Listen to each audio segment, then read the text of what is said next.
Hello, I'm Anthony Head, and I'm here to talk about A Night Less Ordinary.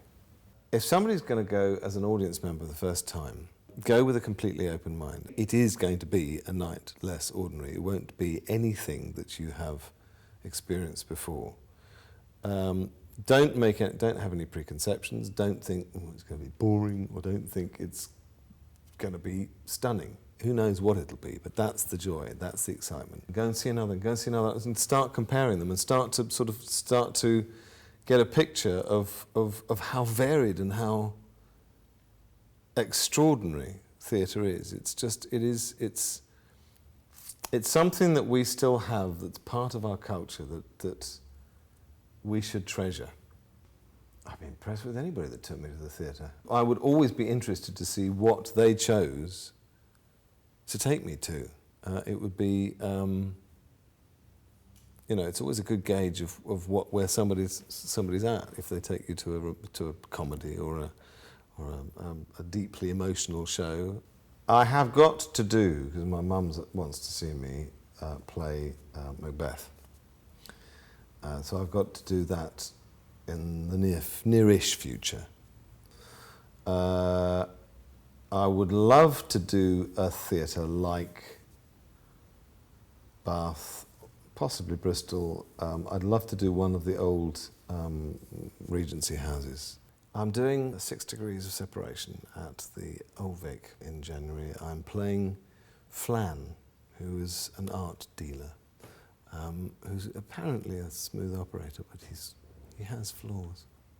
It's a very sharp, very fast, very fascinating play, and I'm very excited about it.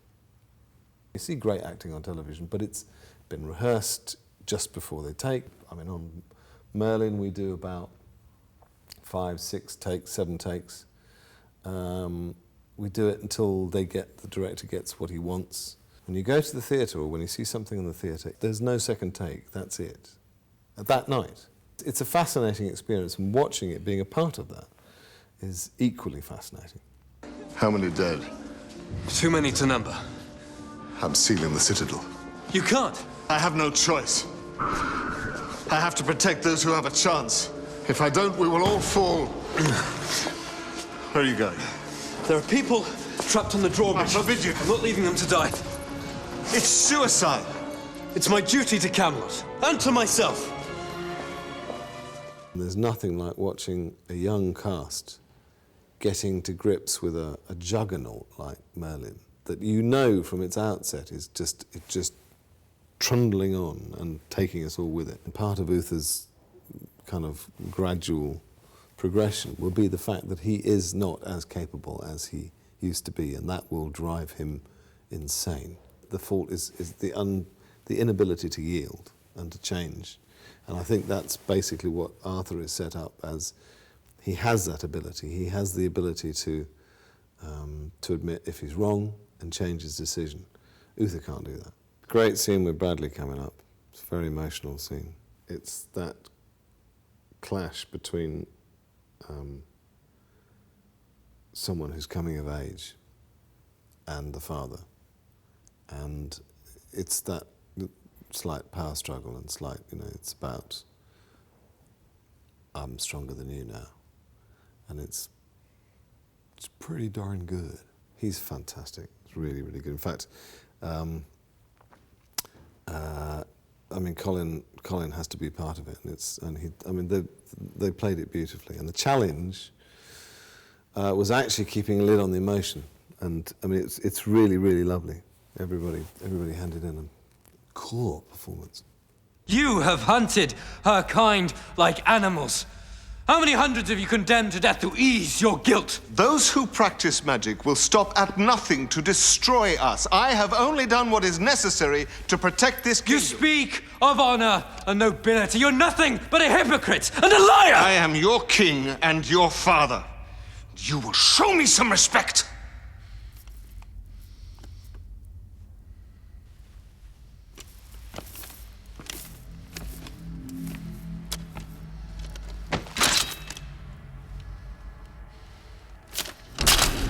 Have you lost your mind? Pick it up. Arthur, I implore you, think about what you're doing. Pick it up. I will not fight you.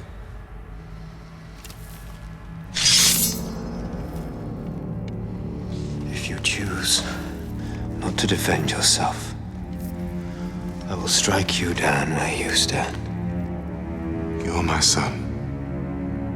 You will not strike an unarmed man. I no longer think of myself as your son. Then strike me down. I think the Morgana Magics thing is going to be rearing its head somewhere down the line. It will be very interesting to see how I play it. I don't know yet. It's a man who doesn't understand his daughter, his ward, but he treats her as a daughter. He tries to treat her as a daughter. And it's painful to him that he just everything he does just goes wrong, just backfires in his face. So when when he does find out about it, it's going to be fascinating. But that's one of the joys about playing this. You get all sorts of stuff to play, that quite big stuff. It's fun. I know myself, and therefore thinking of myself as a sex symbol it actually doesn't go against the grain. You just think, come on, get a grip. But because I don't think I'm particularly sexy. But I have played some parts which I understand might appeal to the opposite sex. So therefore, it's very nice.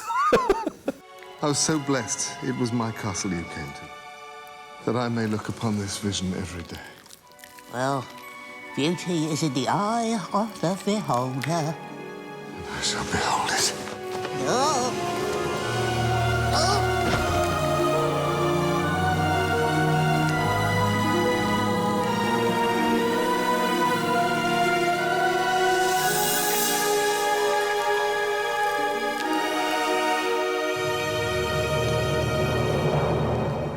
It's a very strange experience because you are actually snogging a few layers of rubber.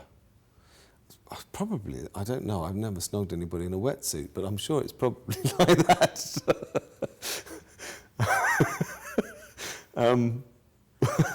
Which is basically what it was like. It was very, very, very strange. Slightly cold and very giving.